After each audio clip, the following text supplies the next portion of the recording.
Cyberpunk's universe works slightly different from ours, because even though it is based on the same universe as us, except that a few events took place which completely altered the course, whereas our universe, currently governments control pretty much everything, whereas in Cyberpunk, the people with the most power are those that are within the megacorporations. Some of these megacorporations have grown to be so massive that they're actually bigger than the countries they belong to. So in this video, we are going to be going through some of the most powerful megacorporations around the world within the Cyberpunk universe. Cyberpunk is not too far from releasing now, and if you do want to see me actually playing this game live, there will be daily content on this YouTube channel, plus there will probably be quite a few streams. These streams will be over on Twitch. You can find a link in the description down below to that. Head over to there, drop a follow, and you'll be notified the second I go live with these Cyberpunk streams. So as a quick overview, I briefly just mentioned Cyberpunk's universe is the same as ours, except during the late 1980s, things started to change which completely altered the course of humanity.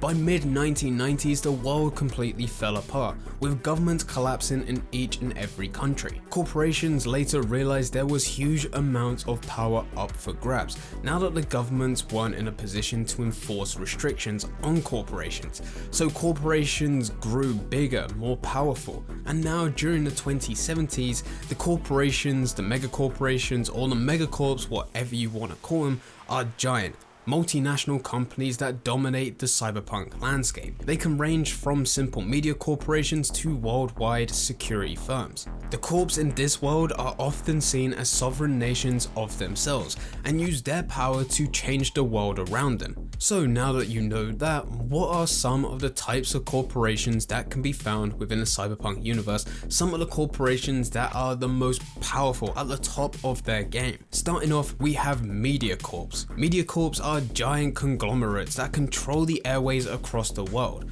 made up of thousands of news broadcasters, entertainment studios, and publishers. They ensure that only the right news makes it on air. Many analysts suspect that some of the larger media corps have deep ties to governments around the world, and if they don't know, it's only a matter of time before they do. Some of the notable media corps involve Network News 54, which is located in USA. You then have the Nippon Network, which is based in Japan. After that, you have the Diverse Media Systems, which is based in USA again, and finally you have World News Service, which is based in the UK. Next up, we have agricorps. Many agricorps started as smaller family farms that have owned a few acres of farmland, a very unimpressive amount of livestock, and machinery on the verge of collapse. After the world market collapsed and the collapse of the United States, many agricorps set up shop, huge swaths of land became drought sickened and barren, and the family farm was all but over. All this happened at a time when bulk grown crops were needed more than ever. Some of the larger farms survived the collapse and managed to buy a lot of the fertile land surrounding it.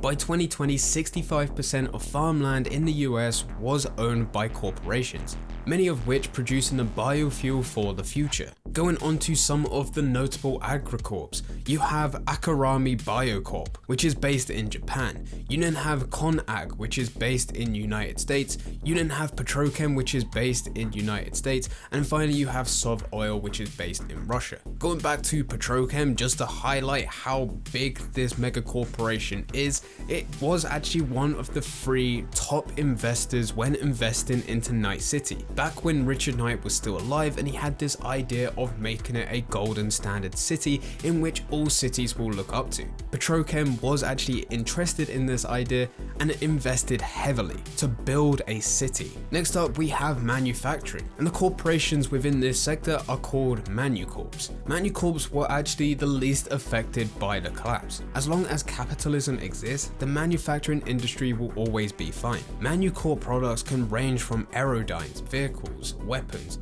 armaments, to children's toys, computers, VR and AR, cybernetics, robots, and many more. The security giant Arasaka started out in heavy manufacturing in the late 1800s. Even in 2020, they kept their manufacturing operations and secretly owned many other small companies. Some of the notable Manucorps being Arasaka, which is based in Japan.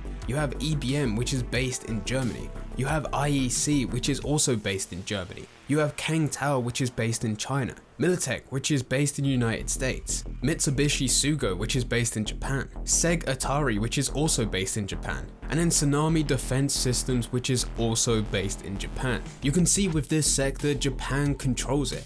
And with Arasaka and EBM, very similar to Petrochem, both of these heavily invested in Night City. Arasaka, by the years of 2077, actually controls the borders of Night City, so this is how they grew to power. Next up we have computing, also known as cybercorps. Cybercorps are necessary for modern life in the world of cyberpunk, as almost everything revolves around a computer of some sort. With the availability of more advanced technology as well as the emergence of the net, tech corporations have cemented their place in modern society. Some of the notable corps within this sector is Akari Heavy Industries, which is based in Japan, Euro Business Machines, which is based in Germany, IEC also crossing over into this industry as they were also part of the previous industry and they're based in Germany. You have Microtech, which is based in USA, and you have Zetatech, which is also based in USA. Moving on, we have augmentations. Much like the world of computing, augmentations, be they mechanical or biological, is at the forefront for the cyberpunk world, and the corporations that help develop this field are known as biocorps, producing and developing everything from bioware, cyberware, nanotech,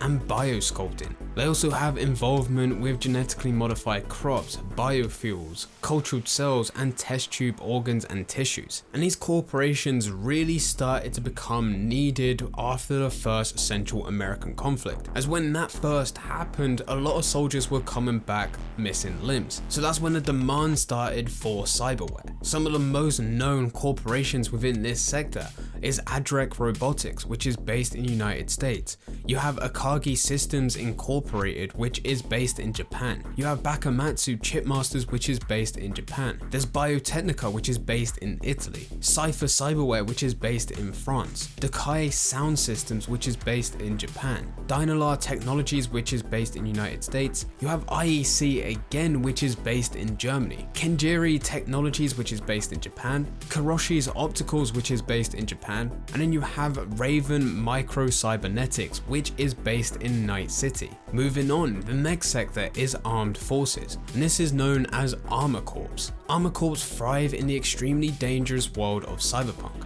Crime is rampant and the modern police forces are ineffective, and security companies are as lethal and as well organized as a nation's army. With these, a security team is a cohesive unit, deploying small arsenal and willing to shoot first and ask questions later. Mercenary outfits have become far more widespread, with many well-funded and headed by respected war veterans. Some of the most notable names within the armor corps industry is Arasaka, being based in Japan, Lazarus based in the United States, and also Militech, also being based in the United States. Moving on to services. In the world of cyberpunk, there are many corporations that will work for you, the customer. Rather than manufacturing or developing new products, these corporations are in business just to serve. So the corporations that are notable within this sector: Infocom, which is based in the United States, Merrill, Asuka, and Finch, which is also based in the United States. You have Orbital Air, which is based in Kenya, REO Meatwagon, which is based in the United States, RSVP, which is based in France, Trauma Team International, which is also based in the United States, and finally you have the WorldSat Communications Network, which is based in France. And this brings us to the last sector, the sector of banking. Money means absolutely everything in the world of cyberpunk. Banks have increased in a large variety, promising to protect the money of their clients. Eurodollars is the most common currency available.